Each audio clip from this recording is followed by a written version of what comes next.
What if one morning, 54 nations woke up, and their currencies were gone? No more naira, no more rand, no more cedi, no more shilling, no more CFA franc. Instead, one note, one symbol, one African currency. Inside the African Union Summit Hall, leaders finalize the decision. The announcement shakes markets before sunrise. Across global networks, headlines flash. Africa adopts single currency. Because Africa is not small. It is home to over 1.4 billion people. It controls vast mineral reserves. It feeds parts of the world. It powers industries through cobalt, lithium, gold, oil, and rare earth elements. Now imagine all of that under one monetary system. Trade between Ghana and Kenya becomes instant. A business in Lagos sells to Rwanda without conversion losses. Fintech systems in Nairobi process cross-border payments in real time. At a Pan-African stock exchange, investors fund startups without exchange risk. Transaction costs collapse. Borders blur economically. Across Lagos, Nairobi, and Johannesburg, skylines reflect a continent moving in sync. Even rural communities feel the shift. A farmer accepts digital payment without worrying about currency swings. For decades, African trade has suffered from fragmentation. Currencies fluctuate. Inflation differs. Central banks act independently. With one currency, the equation changes. Capital stays inside the continent longer. Intra-African trade increases. Investors begin treating Africa as one unified market, and the world notices. In Washington, analysts recalculate trade exposure. In Brussels, economists compare the moment to the birth of the euro. In Beijing, negotiators reassess long-term agreements. This is not just a currency. It is leverage. A new African central bank stands at the center of it all. Its strength would rely on structure and discipline, not symbolism. Gold reserves, mineral wealth, strategic assets the world depends on. Global headlines begin to shift. Africa rising, a continental economic bloc. But unity brings complexity. An inflation graph begins to rise in one region. A shared currency means shared responsibility. Inside parliamentary chambers, leaders debate intensely. Because a shared system demands trust. Trust between governments. Trust between central banks.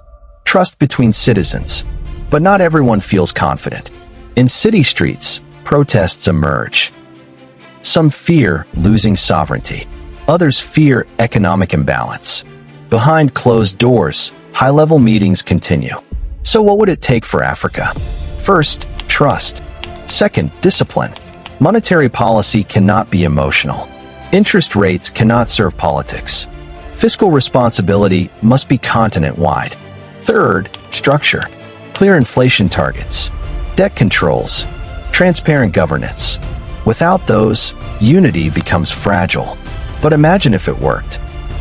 In tech hubs across the continent, young developers build systems that operate without borders. A Nigerian freelancer is paid instantly by a client in Morocco. A farmer in Zambia sells produce directly to Egypt without losing margins to conversion. A Pan-African stock exchange attracts global capital. Infrastructure accelerates. Rail networks connect ports to inland markets. Digital payment systems integrate seamlessly. Youth innovation explodes across borders. The African Continental Free Trade Area already exists.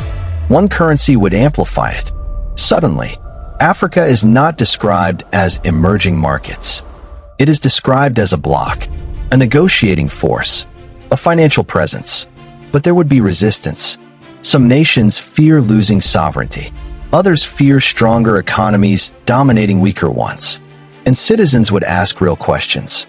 What happens if inflation rises in one region? Who sets interest rates? What backs the currency? Gold, oil, diversified reserves. Because unity is powerful, but complexity is real. Yet, if executed with discipline, transparency, and long-term thinking, the benefits could be historic. Reduced reliance on foreign currencies. stronger bargaining power in global trade, stability for businesses, increased continental identity, a psychological shift. For centuries, Africa has often been shaped by external systems. A unified currency would signal something different: self-definition, economic coordination, strategic independence. But here is the deeper question: would one currency create prosperity? Or would prosperity depend on something else? Because money is a tool. It does not create productivity. It does not eliminate corruption. It does not guarantee innovation. Those come from governance, from accountability, from leadership.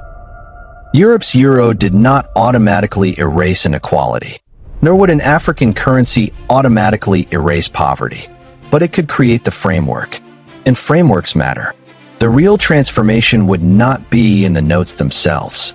It would be in the mindset shift, from fragmentation to coordination, from reaction to strategy, from dependency to negotiation power.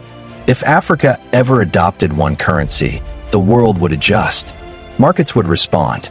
Alliances would recalibrate. Trade routes would evolve. But the most important shift would happen internally. A generation would grow up thinking continentally, not just nationally. And perhaps that is the true power of a shared currency. Not just economic unity, but psychological unity. Because in the end, one currency alone does not create strength. Discipline does. Vision does. Leadership does. And the future of Africa would not depend on the symbol printed on its money. It would depend on how wisely that power is used.